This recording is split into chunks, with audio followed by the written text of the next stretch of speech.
हाँ जी, हाँ जी, हाँ जी, हाँ जी। सब जगह जैन 26 बेचारे मई वाले सोचकर हमारे लिए भी तो कुछ करो सर। दोस्तों टेंशन लेने की ज़रूरत नहीं है क्योंकि मैं हूँ ना। मैं आप लोगों के लिए आज मई 2026 में जो भी बच्चे अपना सीए फाउंडेशन का टारगेट कर रहे हैं उनके लिए 100% सक्सेस रोड मैप लाया हूँ और ये पर्टिकुलर रोड मैप इसमें ना हर टाइप के बच्चों को मैं कंसिडर करूंगा, ठीक है। तो आप कैसे भी 12th से के साथ बाद जनवरी स्किप करके करने का सोच रहे हो, कोई भी तरीके से आप ये पर्टिकुलर रोड मैप में फिट हो जाओगे। तो आखिरी तक ध्यान से सुनना, वीडियो शॉर्ट रखूंगा, हेल्पफुल रखूंगा, मजा आ जाएगा आपको। चलो, हमें अगर जनवरी में पेपर देना है तो हमें हमारे प्लान को 3 फेजेस में बाँटना ज़रूरी है, ठीक है? एक प्लान को ब्रेक करना बहुत इंपॉर्टेंट होता है। पहला फेज होता है दोस्तों क्लास का। देखो, अब ये क्लास इंक्लूड्स सेल्फ स्टडी, मतलब इसमें मुझे है कि आपका फर्स्ट बार पूरे का पूरा एक बार कंप्लीट हो जाए। जनरली हर बच्चा ऑप्ट करता है कि वो कहीं न कहीं से कुछ क्लासेस करे। तो आपको क्या करना है, जनवरी 2026 तक अपनी पूरी क्लासेस कंप्लीट करनी है और आराम से हो सकती है। मतलब अभी भी आप अगर कोई क्लास लगाओगे ना, तो अगर 60 डेज़ में 10 घंटा पढ़ा, 600 घंटे में पूरी क्लास खत्म आराम से हो सकती है दोस्तों। जनवरी जैसे हो जाएगा, तो यहाँ पे 2 बच्चा 2 2 2 तरीके का बच्चा आएगा। एक बच्चा आएगा जिसका 12th का एग्ज़ामिनेशन होगा, तो वो थोड़ा बिज़ी हो जाएगा, ठीक है? जनवरी होने के बाद, बट फ़रवरी, मार्च पूरा 12th में फ़ोकस करेगा, कोई दिक्कत नहीं है। ब बिल्कुल फ़ोकस करो। कुछ बच्चा ऐसा होगा जिनका 12th हो रखा है, ठीक है? या फिर जो जनवरी में दे रहा था वो। तो जो ऐसे बच्चे हैं जिन्होंने जनवरी में देने का सोच रहे थे बट अब मई में शिफ्ट हो रहे हैं, या जिनका 12th हो रखा है, उनको है ना 2 रिवीजन अगर वो प्लान कर सकते हैं तो 9 डे पर सब्जेक्ट के हिसाब से एक एवरेज उनका रिवीजन होगा। अगर आप एक सब्जेक्ट पूरे दिन नहीं पढ़ सकते तो आप 18 डेज में 2 सब्जेक्ट कर लो, दिन में दोनों सब्जेक्ट साइमल्टेनियसली पढ़ के। और सेकंड रिवीजन उनका होना चाहिए 7 डेज पर सब्जेक्ट के हिसाब से। तो आपका मार्च आपके सामने आके खड़ा हो जाएगा। ये वो स्टूडेंट्स हैं जिनका जनवरी में फाउंडेशन अटेम्प्ट था, वो मई देने का सोच रहे हैं।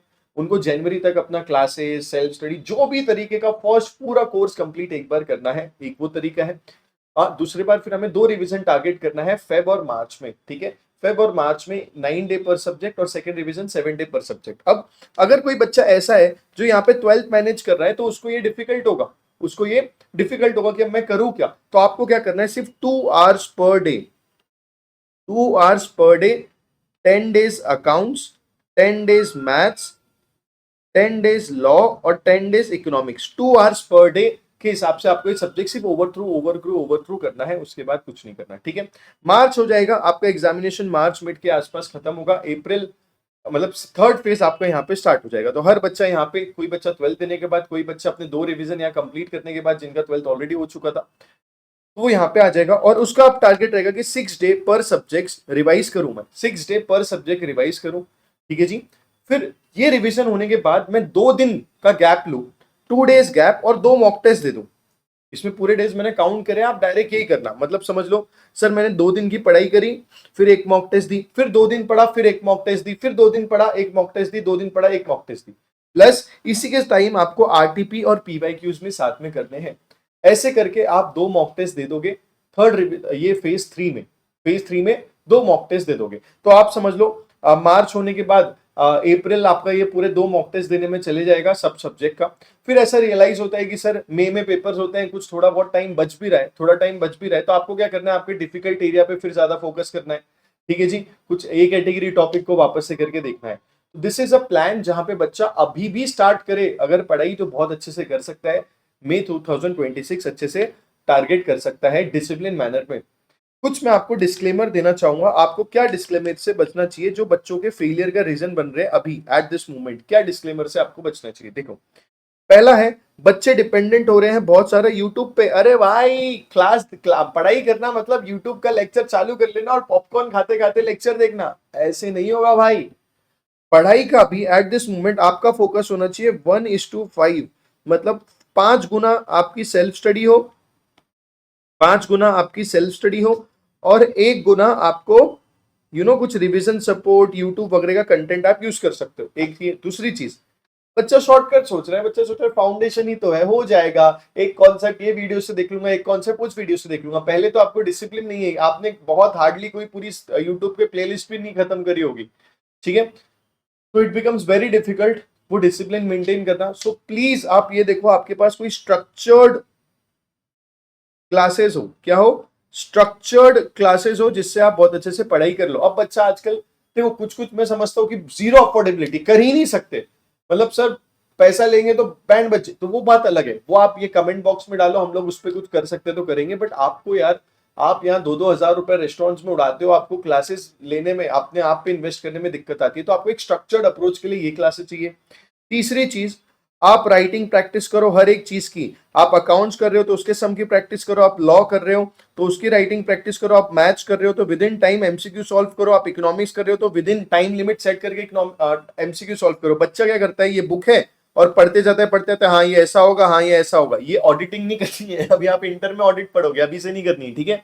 तो ये तीन चीजें, एकदम अलर्ट रहना। ये गलतियां आप करोगे तो रिजल्ट नेगेटिव ही आएगा। मतलब फिर है ना, ये वीडियो आपको काम आएगी जब रिजल्ट नेगेटिव आएगा। I have been very transparent to you, please ये तीन गलतियां मत करना, ये तीन गलतियां बिल्कुल मत करना। आप प्रैक्टिस नहीं करोगे तो गड़बड़ हो जाएगी। आप अगर स्ट्रक्चर्ड प्लानर के हिसाब से अपनी क्लासेस या सेल्फ स्टडी नहीं कंप्लीट करोगे तो गड़बड़ हो जाएगी। और ज्यादा यूट्यूब पे डिपेंडेंट आप नहीं हो सकते। आप भी जानते हो कितने डिस्ट्रैक्टेड रहते हो आप डालते हो एक ये टॉपिक चाहिए, ऐसी 10 वीडियो हो जाती है, आधा ये देखोगे, आधा ये देखोगे, आधा ये XYZ, बड़ा डिस्ट्रैक्शन है। ठीक है जी, परफेक्ट।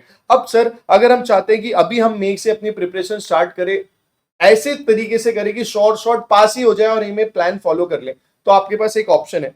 अभी हमारा जो लेटेस्ट बैच खत्म हुआ था, उसके पहले मैं आपको रिजल्ट दिखाना चाहता हूं। अगर आप रिजल्ट देखोगे, this was the result, rankers है 300 प्लस के बच्चे बहुत सारे हैं, फिर ये इतने सारे और ऐसे बहुत सारे काउंटिंग है, जिसमें पराग सर आपको अकाउंट्स पढ़ाते हैं, Aman sir maths, Parag sir accounts and economics, Aman sir maths और मैं लॉ। ठीक है। अगर आप इंडिविजुअल भी देखोगे तो 90, 84, अकाउंट्स का पेपर इतना डिफिकल्ट आया था फिर भी आप मार्क्स देख रहे हो, 90, 84, 83, 80, 70, ऐसे बहुत सारे बच्चे। लॉ में 70, 69, 65, 64, लॉ में स्कोर करना बड़ा डिफिकल्ट होता है। जो AIR 1 आया ना दोस्तों, AIR 1 का मार्क्स भी 70s में ही है और अपना बच्चा भी 70 में लाया है। ठीक है। वैसे मैथ्स में 84, 81, 81, 80, 77, so this is the score. अगर आप चाहते हो कि आपको डिसिप्लिन मैनर में क्लासेस हो जाए आपकी बहुत अच्छे से, आपको हार्ड हार्ड कॉपी मटेरियल मिले जो हम लोगों ने बनाई है, आपकी टेस्ट हो, आपके हमारे साथ मेंटरशिप सेशंस हो, आप डिसिप्लिन मैनर में अगर पढ़ाई करना चाहते हैं, तो आप अगर अभी थोड़ा सा टाइम निकाल के vsmartacademy.com की वेबसाइट पे जाओगे। आप वेबसाइट पे जाने के बाद यहाँ पे कोर्सेज में सीए फाउंडेशन, कोर्सेज में सीए फाउंडेशन क्लिक करोगे तो सीए फाउंडेशन को आपको यहीं पे ऑल सब्जेक्ट कॉम्बो दिखेगा और यहाँ आपको दिखेगा ये मई के लिए भी एप्लीकेबल है। ठीक है, मई के लिए एप्लीकेबल है। एकदम hard copy regular in depth session है, ये आप कर लोगे और 2 रिवीजन कर लोगे, आपको मई में पास होने से कोई नहीं रोक सकता है। और भी अगर आपको कोई दिक्कत आ रही है तो कमेंट बॉक्स में जरूर बताना। और एक वादा करके जाना, सर हम जैसे भी प्लान करें, जो भी करें, हम अपना बेस्ट देंगे।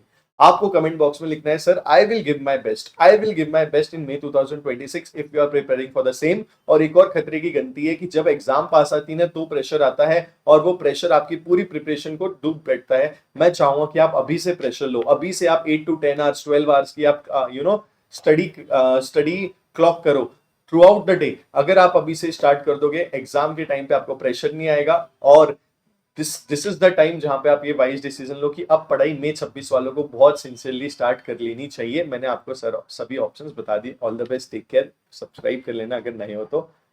You will give your best, मुझे सबका कमेंट बॉक्स में चाहिए। All the best.